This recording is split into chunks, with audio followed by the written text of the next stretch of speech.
you remember, I have some coffee sitting right there that I don't want to kick over.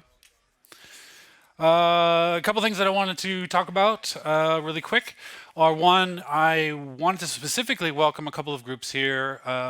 Women in Games invited a couple of people to join us, and USC invited some students to join us. So I really appreciate those two groups showing up. Um, and I did have a general question of sort of like just in order to see sort of what the appeal of what we're doing here now is. I want to get a sense of sort of students versus full-time developers. So students, raise your hands, please. Okay. Developers, that's everybody else. All right, that's good. I mean, that gives us a good sense of what sort of where the appeal lies generally, so that we know as we're adjusting where things go. Um, One of the pieces of feedback, a couple of pieces of feedback that we heard specifically out here during lunch. One, and we kind of know this, right? The more detail that you can get in a talk, the better, right? The more specific, concrete things. Those are the really interesting things. And so, since this is all ad hoc, we'll be trying to drive to get those specific, concrete, details out. It's hard to know what's really going to be interesting to everybody, right? It's hard to know the number of assets somebody checked in one time is an interesting fact for you. It's just daily life for us, right? And it varies, but we'll try to pull those things out as we can. The other piece of feedback we heard is, we really want to be able to ask follow-up questions, right? The value of having everybody together is that you can have a kind of conversation. The challenge, of course, is the format. The seating, the sound, the timing, all of these are sort of logistical challenges in order to do QA. But we will adjust, and this is what we're going to do. If you have Twitter, and if you don't exist, so it doesn't matter. If you have Twitter, you can send your question during their talk to #CoreDump. Jonathan Adamczewski, sitting right here in front, will be watching the hashtag, and before the end of the interview, will signal me if there are questions pending, and then we can handle those right at the end of the interview. So we will try to introduce those into the process so that we can make sure that we get follow-up. If he happens to see that there's a lot, he will introduce those sooner rather than later. So definitely don't be afraid to send those questions out, and we'll adjust the interview. No big deal. So let's get started with our next panel, which is going to be on reflecting on people, reflecting on more than 10 years of Insomniac, sort of our group that's been here the longest. So if you guys would come on up.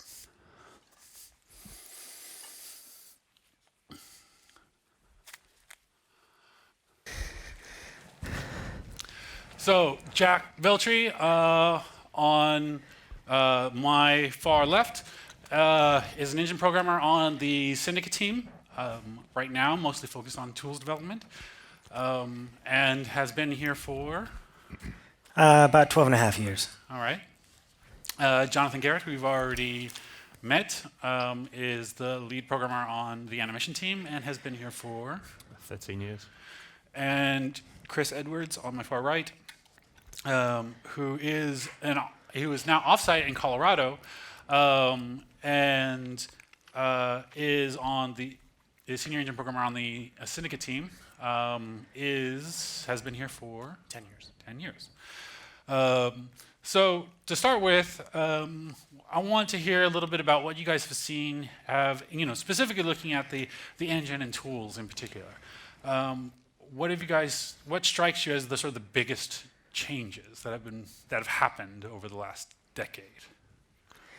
Giac? Okay, so we just go one at a time, or what? Well, it's easier than all of you talking at the same time. All right, so for me, like back when I started the engine and tools, well, obviously the engine is getting, graphically, audio, physics. It's progressing, right? So that is a given. But the tools have gone from, when I got here, there were about a dozen different tools where if you wanted to make a change to an asset, first you had to know what that asset type was. Was it a tie, UFrag, Mobi, Shrub, Bolo tie? And then run the appropriate builder like SB for Shrub Builder, LB for Level Builder, but don't confuse that with LP for Level Packer. So it was the onus was on the person using the tools to know what they needed to run in order to see their output data, right? You threw out these names, Moby and Ty, which, I think even newer Insomniacs have no idea what these words mean. So Yeah, they were the engine was optimized for different types. So if you were like an object that you did not have animations, you were a Ty. I don't know where that name came from because it was there when I got here. But if you were an actor that had animations, you were a Moby. If you were a UFrag, that was like world geometry. If you were a shrub, it was like you were a billboard style thing that always faced the player. So, right, well, and specifically UFrag was geometry that only had one instance and was in world space, right? yeah. So, but it was all of that was on the user to know. And then the next round of tools that we kind of did, which was sort of the PS3 era-ish. It was introduced, I think, on RCF1, Tools of Destruction. And that we switched to having one builder called build tool. So if you ever wanted to build anything, you would just type build tool in your asset. And the idea there was to kind of remove some of the responsibility of people making content to know all the different engine abstractions that it did to run optimally. And then sort of the next big phase of tools was real-time feedback, where you don't want to have to run a builder and wait 10 or 20 minutes to see your change depending on the type of asset. And then now it's taking these real-time running tools and trying to make them run more optimally. So it's been a progression.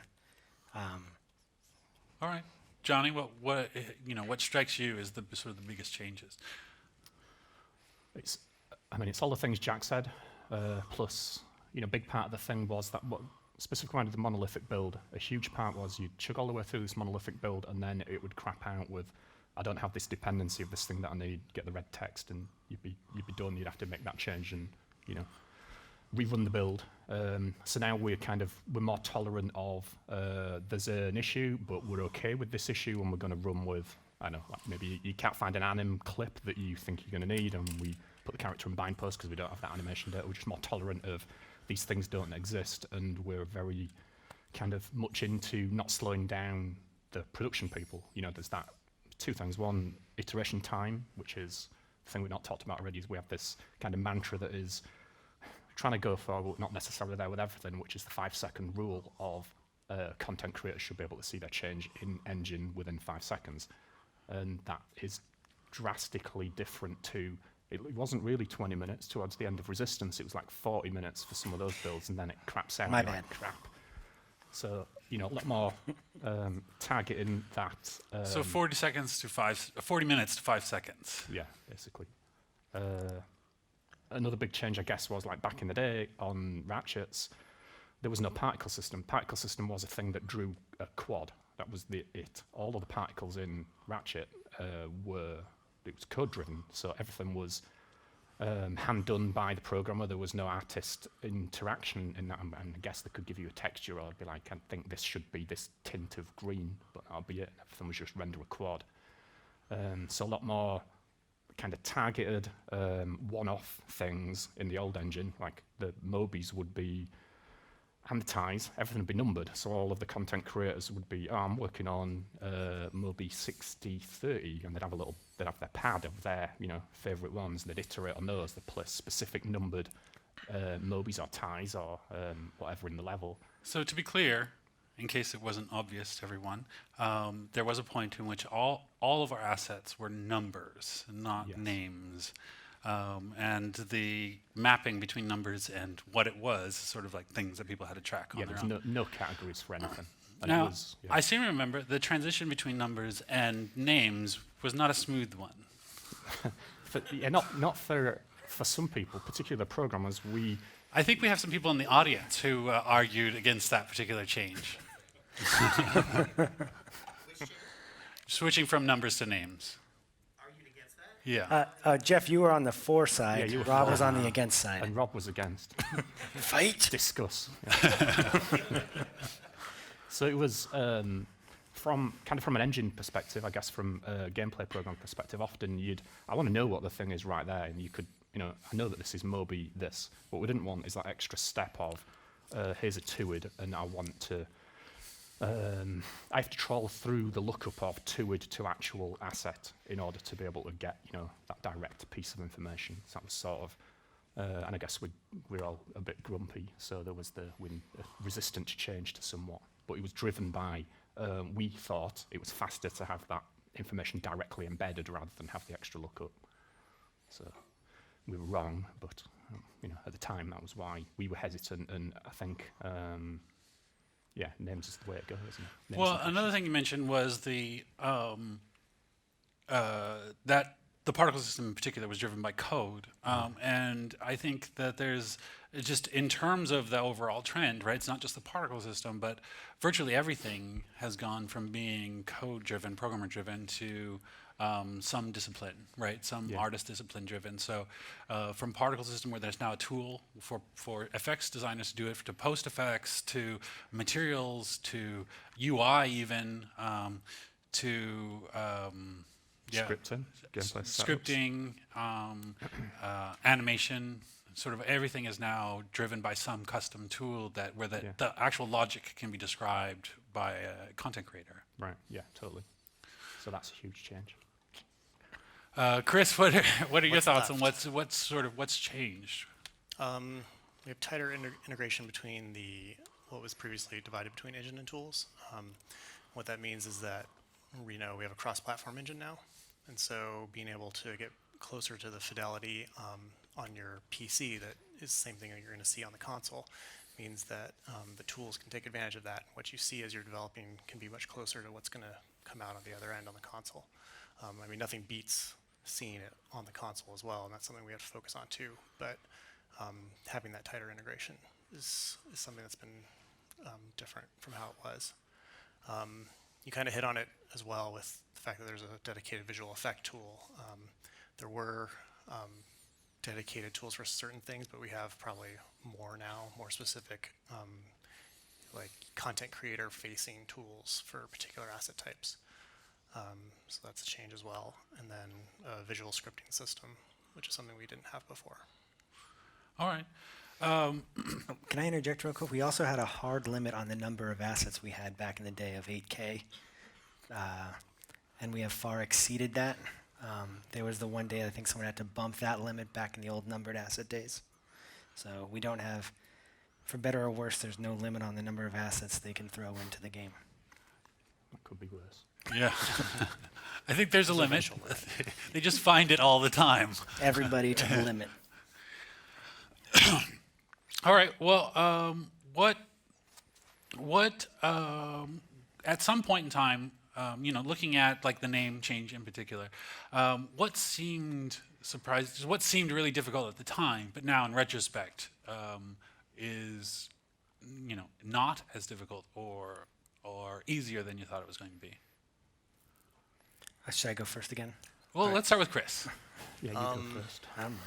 Well, it was more difficult than I thought to convince people to make such a change, because I would have thought that like having a more descriptive name would be more useful to people, but then you start running into things like spelling. Everyone's spelling debris wrong, and like you can't find anything. So, that ends up making Right. Well, its own set of I think problems. that is an interesting point in terms of naming. Right. That's a real life issue that we do in fact hit all the time.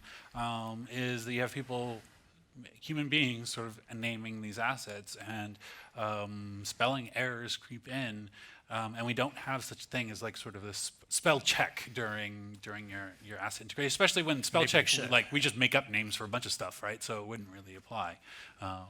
Yeah, and then the names of things change as production goes on too, from being a temp name to being the final legal name, and so there's still a mapping that has to go on for people.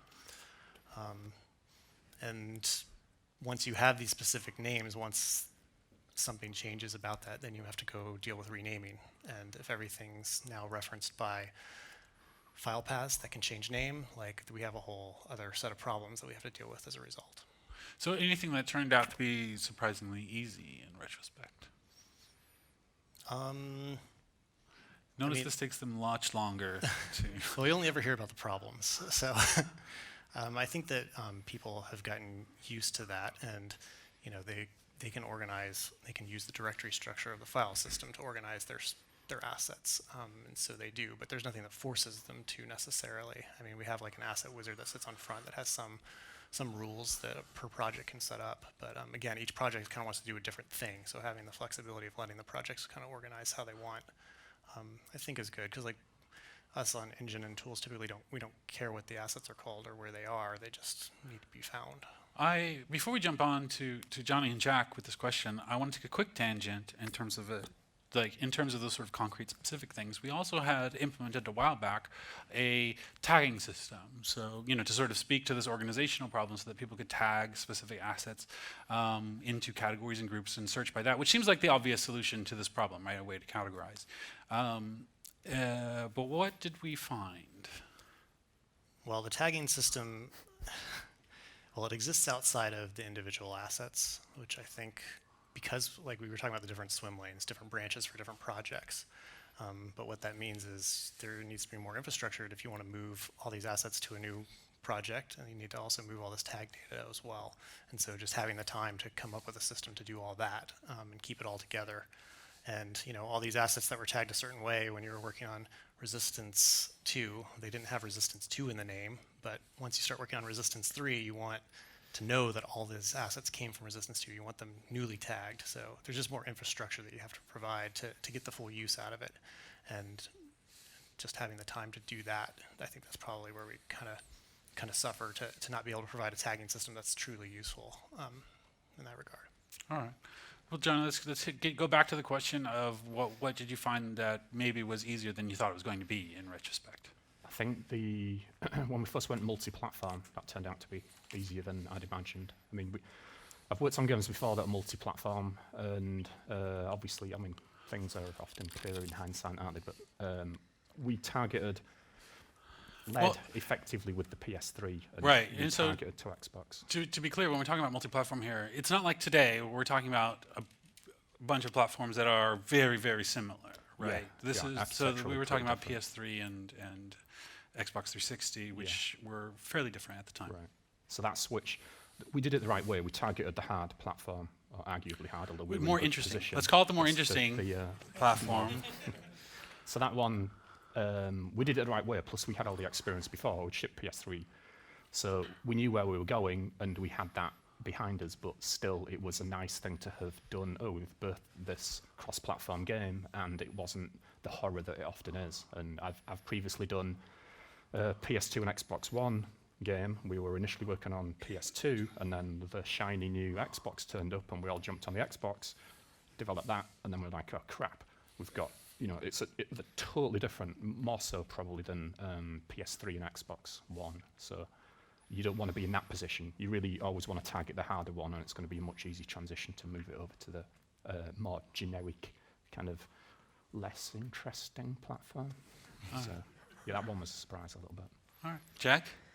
So I think one thing that went somewhat smooth, with the newest set of tools, we use our engine for the rendering of the data in the tools, which for at least the first two sort of major iterations of tools, to view your asset, you had to load up a viewer, right? What you saw in the tools was a very different pipeline rendering, and you couldn't even see all the things that the engine would do. And I guess it went smoother, I think, from a programmer perspective, because there was a lot of debate about whether or not using the engine would be stable enough to be viewed in the tools, or even nowadays we use the game, right, in a lot of places, and it mostly works no problem, and people do get to see the data a lot closer and a lot better than having to go to a separate viewer. And while you can use a separate viewer to work in the tools, I feel like the engine's been a lot cleaner. Mm-hmm. Well, and what you see is what you get is always better. I think that the sort of the dichotomy between tools and engine, which was a lot stronger 10 years ago, is from my perspective one of the bigger changes, that we merged those two totally independent groups into one group, and said really everyone is an engine programmer, and everyone needs to have the same principles and apply the same principles to whatever their work happens to be, whether that's at runtime in the game or in the builders or in a tool's UI. So how has that change affected you, or what was surprising about that change for you? Well, when it first happened, the responsibilities changed. We did a month of optimization on Fuse where, I had to spend a month looking at a gameplay code and things like that. And it's not a problem, but like it was definitely challenging to look at all that code and then try to think of how can I look at it better or optimize it when I am not familiar at the time with running on the console at the low level stuff, and I'm not familiar with the code I'm looking at, and that was just a responsibility that was new. So that was sort of a change, but it's good because it makes you think about stuff in a different way. So, Johnny, to sort of the same question, was there, when as that changed and as that sort of merge of responsibilities evolved, was there anything that maybe surprised you about that, or that you thought was or wasn't going to work? Not really surprising, because up till that point I had a fairly close relationship with a bunch of people in the tools group anyway. But the change itself obviously makes sense. We're now people on both sides of, I was going to say both sides of this wall, and there actually was a physical wall that we also cut down at the same time that the two groups were merged. It's not, we're coming from these solutions that not necessarily at the same time in that sense, but we're coming, both sides coming towards or working towards that shared solution. And it's totally not that you can have just a runtime solution and then the tool side solution is an afterthought. These two things have to be developed together all the way through. So it kind of forced that we are going to design these things together, and therefore the way that those two things interact is going to be that much better, rather than, oh, we've got this engine data and now you guys need to come up with a way in the tools to provide that data to us. We develop those together. Like, as I'm talking about it now, it's all so obvious, but up to that point it wasn't. I mean, there were separate teams. So Yeah, I mean, cinematics was like that as well, because you're trying to make the runtime for the cinematic system, and we were talking back and forth of like, well, Right. there has to be a tool that can edit this. You have to be able to. Yeah, for us it's this, and for you that's not going to work. It's so. like you can't, if you pack it all together, like how are we going to update it live and give them real-time feedback as they're doing it? Right. So, those conversations maybe became a little easier after the merger. Right. Jonathan, do we have anything? How do you retain and grow programmers over a decade within a single company? All right. So the question is, how do you retain and grow programmers over a decade or more within a single company? So what are your guys' thoughts on sort of the long view in terms of growth and training and making sure that you guys are learning and that your teams are learning and changing? I mean, it's definitely a challenge, but we do have the kind of the separate groups, but like you said, there's gray areas, there's crossovers, there's room to do other things, and so I mean, that's something that's kept me interested, is just the vast number of different games we work on and the vast number of different problems we see. Like, it keeps it really interesting. So that's one reason why I like sticking around. I think it's sort of not that we pick people and you're going to do this thing and you do what we tell you to do. There's always the opportunity for, if you can identify something, another area of this is a problem that should be solved and I have input on this problem, like, cool, if you can argue the point of doing that. So I think that it's also another one of those trite things to say, but it does mean that you as a developer feel that you can have an impact on the things you're working on, and it's not just, here's the list of stuff we're going to shovel to you and you're going to trow through that and then we'll give you some more stuff. It's actually, we're all trying to solve, or we're all working towards this ultimate goal of getting empowering content creators to do their best work and ultimately get the games out at the end of the day. But we're all kind of individually challenged to not just stay within that, this is the thing I do and I turn up to work and I do this thing. That's not, specifically in our group, that's not what we're about. Everybody is kind of charged with trying to make a difference. So I think that in that regard, it's as big or as far-reaching a thing as you want to do. There's nothing in that sense really that holds you back. Like flat management structure is totally flat, really. You can do whatever you want. Concretely, one of the things that we've been doing recently is there's sort of, we added a requirement where every week in our weekly meeting, somebody on the team has to pitch something, right? They have to pitch an idea for change, and everybody is responsible for having that and developing those ideas and pitching the whole team on it. Right. Yeah, exactly. Giac? So I think for the retention part, it comes down to Insomniac is a very good company. I mean, as an employee, like you always have good days and bad days, and some days, you're really mad, and some days you're not. But when you look at the big picture of, well, anyone who knows me knows that I get, I'm Italian, right? So that comes with some territory. But when you look at the big picture of what Insomniac does and all of its goals and all of its pillars, like they're all pretty positive. So I think that goes a long way to retaining people. And then as far as growing employees or growing programmers, and training them, like in my 12 years here, I've done a large variety of different things, right? Like when I was hired on, I was sort of disk burning guy, which was its own fun. And then, I've done localization and I've done the Animset editor, and just recently, the last 9 months or so, we started off a new project where I really didn't know anything that I was doing at the beginning, and here we are 9 months later, and hopefully I don't suck at it. But,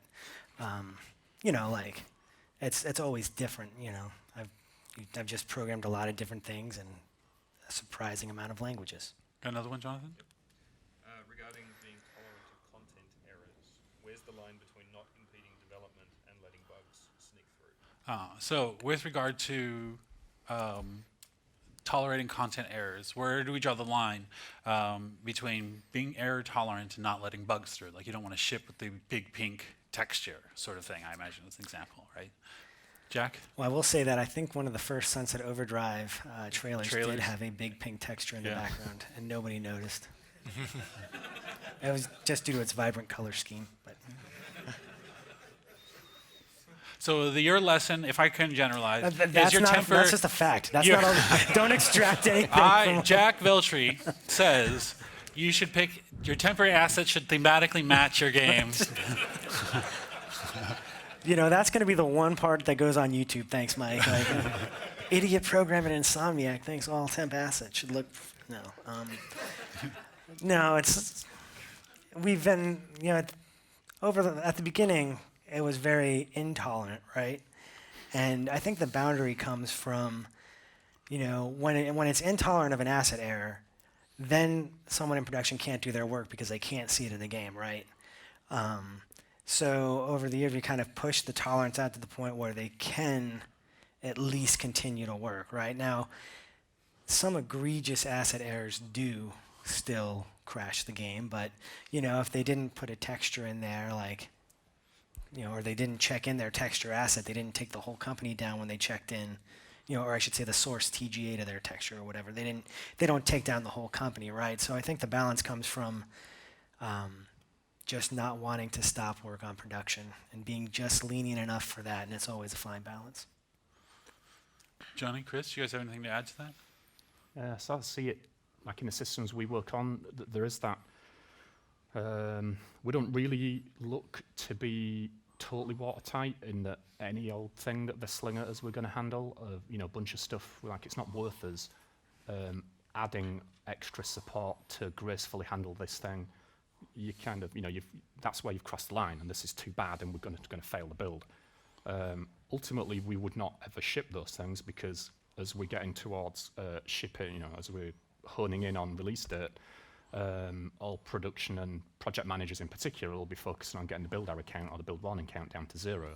So ultimately, it's not going to be that we ship something that is a placeholder thing, either from explicit, there's 3 errors, we need to get those 3 errors fixed, but also other cases where, like RoboVoice, I guess is an example where if a piece of dialogue has not been recorded, we have automatically created a text-to-speech wave of that, so at least the character's mouth's going to flap and a line equivalent of what he's saying is sort of going to appear.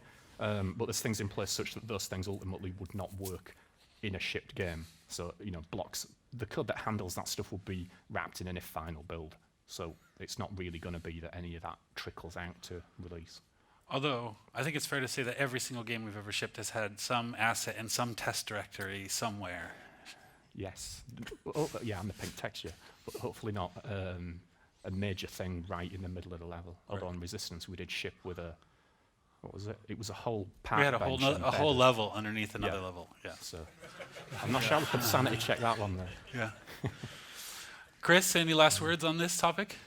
I mean, I think you covered it. Like, we try to be more tolerant of keeping production running. So, you know, whenever the model doesn't load, there's a cube there, and whenever the texture doesn't load, it's a pink, you know, wash there. So, just keeping production running is kind of the focus. All right. Thanks, guys. Cool.